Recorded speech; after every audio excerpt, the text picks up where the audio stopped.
이번 영상에서는 자기장과 도체가 만났을 때 발생하는 다양한 현상들에 대해서 알아보겠습니다. 우리가 잘 알고 있는 것처럼 자석 주변에는 자기장이 발생합니다.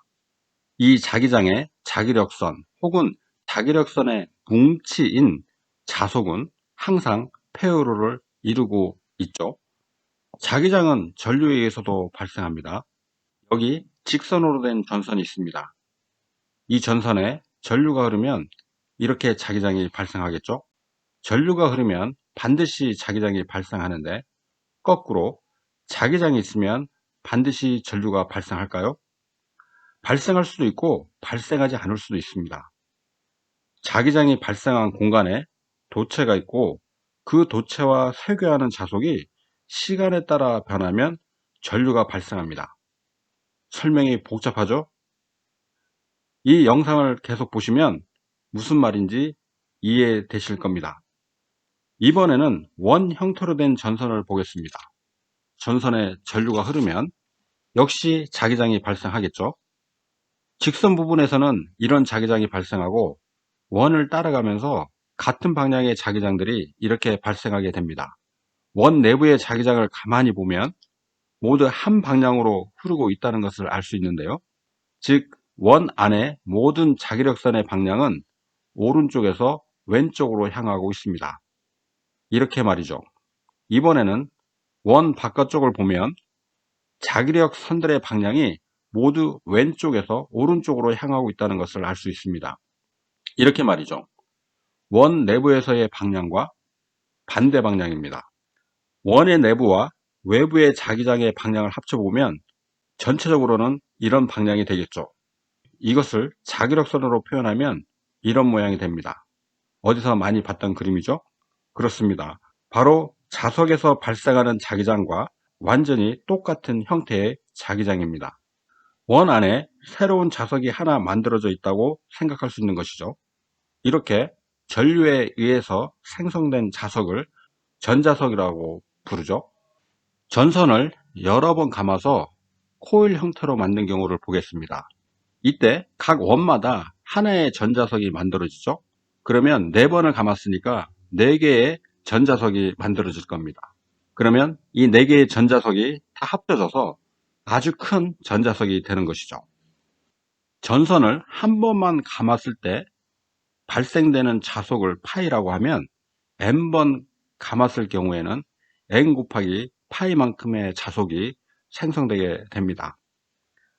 이제 본격적으로 자기장이 도체를 만났을 때 발생하는 현상을 살펴보도록 하겠습니다. 먼저 자기장이 폐회로 전선을 만나는 경우입니다. 현재 이 상태에서는 2개의 자기력선이 전선과 쇄교하고 있습니다. 쇄교? 뭔가 어렵고 불편하게 느껴지는 단어죠? 쇄교는 사슬고리 형태로 연결되어 있는 것을 말합니다. 자기력선과 여기 폐회로 전선은 사슬고리 모양으로 연결이 되어 있죠. 그리고 이런 연결이 2개 있다는 것이 보이실 겁니다. 이렇게 쇄교되어 있으면 무슨 일이 일어날까요? 네, 아무 일도 일어나지 않습니다. 자기장이 변화하지 않고 이대로 계속 가만히 있는 한 아무런 전기 현상이 일어나지 않습니다. 그래서 쇄교한다는 것 그 자체만으로는 큰 의미가 없는 것이죠. 이제 자석을 아래로 움직여 보겠습니다. 이번에는 4개의 자기력선이 전선과 쇄교하게 됩니다. 즉, 쇄교 자속이 2개 더 증가되었죠. 지금 이렇게 2개의 쇄교 자속이 증가했기 때문에 자기장의 관성의 법칙에 의해서 이 쇄교 자속을 상쇄시키려고 2개의 반대 방향의 자기력선이 만들어지게 됩니다. 이렇게 반대 방향의 자기력선을 새로 만들려면 이 폐회로 전선에 전류가 흘러야 하는데, 이것을 우리가 유도 전류라고 부르기도 합니다. 이것이 바로 쇄교 자속수의 시간적 변화가 전류를 생성한다는 원리입니다. 지금까지 쇄교 자속이 증가하는 예를 들었지만, 반대로 자석이 멀어지면 쇄교 자속이 감소하겠죠? 이때는 반대의 현상이 일어나게 됩니다. 결국 유도되는 전류도 반대 방향이겠죠. 이번에는 자기장이 직선 도체를 만나면 일어나는 현상을 살펴보겠습니다. 우선 폐회로로 구성된 매우 긴 전선이 있다고 하겠습니다. 그리고 이 전선의 단면적이 크다고 가정을 하겠습니다. 실제로 전력을 전송하는 전선은 전선의 단면적이 매우 크죠. 자기장이 이렇게 단면적이 큰 도체를 만나게 되면 단면적이 크기 때문에 자기장이 전선 내부, 즉 도체에 분포되는 것을 알 수 있습니다. 도체 내부의 자기장이 시간에 따라서 변하면 이번에도 관성의 법칙에 의해서 자기장의 변화를 억제하는 새로운 방해 자기장이 생성이 됩니다. 그리고 이 새로운 자기장을 생성하기 위해서 전류가 흘러야 되겠죠. 지금 전선의 단면적이 커서 도체 내부에 전류가 흐를 수 있는 충분한 공간이 있습니다. 이 공간에 유도 전류가 흐를 수 있는 유도 전류 회로가 만들어지는 것입니다. 유도 전류가 흐르는 전류 경로와 외부 자기장이 서로 세교하는 것을 알 수가 있죠. 이 유도 전류는 전선을 따라서 흐르는 것이 아닙니다. 이것이 아주 중요한데 도체 내부에서 그냥 빙글빙글 도는 거죠. 그렇다면 처음에 외부에 연결했던 이 전선의 폐회로도 상관이 없다는 말이 됩니다. 이렇게 외부 회로를 완전히 제거하고 그냥 도체만 있는 경우에도 유도 전류가 발생하는 것이죠. 유도 전류 경로가 만드는 이 폐회로 내부에서 세교 자속이 시간적 변화가 전류의 크기를 결정한다는 것은 이제 이해를 하시겠죠? 지금 설명드린 현상은 실제 전력 케이블에서 많이 발생합니다. 바로 전선의 근접 효과라는 것인데요. 두 개의 전선이 평행하게 나란히 있는 경우, 먼저 왼쪽 전선을 보면 이 전선에 전류가 흐르면 자기장이 발생하겠죠. 그리고 이 자기장은 옆에 있는 오른쪽 전선까지 퍼져나갈 수 있습니다.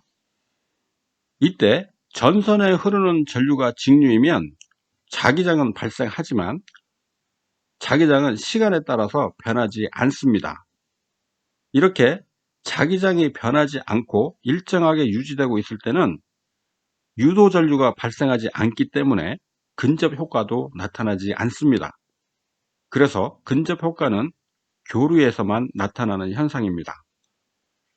왼쪽 전선에서 발생한 자기장이 오른쪽 내부 전선을 지나가게 되겠죠? 교류이기 때문에 자기장은 시간에 따라서 변하고 자속도 시간에 따라서 변하게 됩니다. 지금 오른쪽 전선 내부를 보겠습니다. 이 내부에서 자기장이 변하면 그 변화를 억제하려는 반대의 자기장이 발생하죠. 그러면 이 반대 자기장을 만들어내기 위한 유도 전류가 도체 내부에서 발생하게 되는 것이죠. 자기장이 단면적이 큰 전선을 만났을 때 발생하는 것과 정확히 같은 현상이 여기서 일어나고 있는 것이죠. 이렇게 해서 이 전선 내부에는 많은 유도 전류들이 발생하게 됩니다. 그렇지만 이렇게 많은 작은 유도 전류들로 표현하는 대신에 전체 전류를 합성해서 하나의 유도 전류로 표현할 수 있습니다. 이렇게 하나의 유도 전류로 표현을 해보면 전선의 바깥쪽에서는 전선에 흐르는 전류와 같은 방향으로 유도 전류가 발생하고 있다는 것이 보이죠. 그래서 전선의 바깥쪽에는 전류가 더 잘 흐를 수 있게 됩니다. 전선 안쪽에서는 유도 전류가 전선에 흐르는 전류와 반대 방향으로 발생하고 있기 때문에 전류가 잘 흐르지 못하게 됩니다. 지금 하나의 전선에서 발생한 자기장이 주변 전선에 미치는 영향을 설명을 드렸는데요. 지금 전선이 두 개가 나란히 있기 때문에 각각의 전선은 서로 영향을 미치게 되겠죠. 그래서 두 전선이 이렇게 나란히 있는 경우에는 바깥쪽으로만 전류가 흐르게 되는 현상이 나타나게 되는 것입니다. 두 전선의 전류의 방향이 서로 반대라면 일어나는 현상도 반대가 됩니다.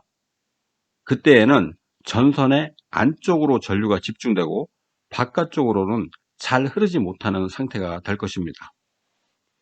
이제 자기장이 평면 도체를 만나면 발생하는 현상에 대해서 알아보겠습니다.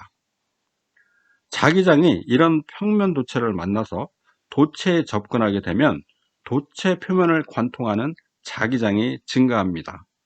그러면 관성의 법칙에 의해서 이 자기장의 증가를 억제하는 반대 자기장이 발생하게 되겠죠.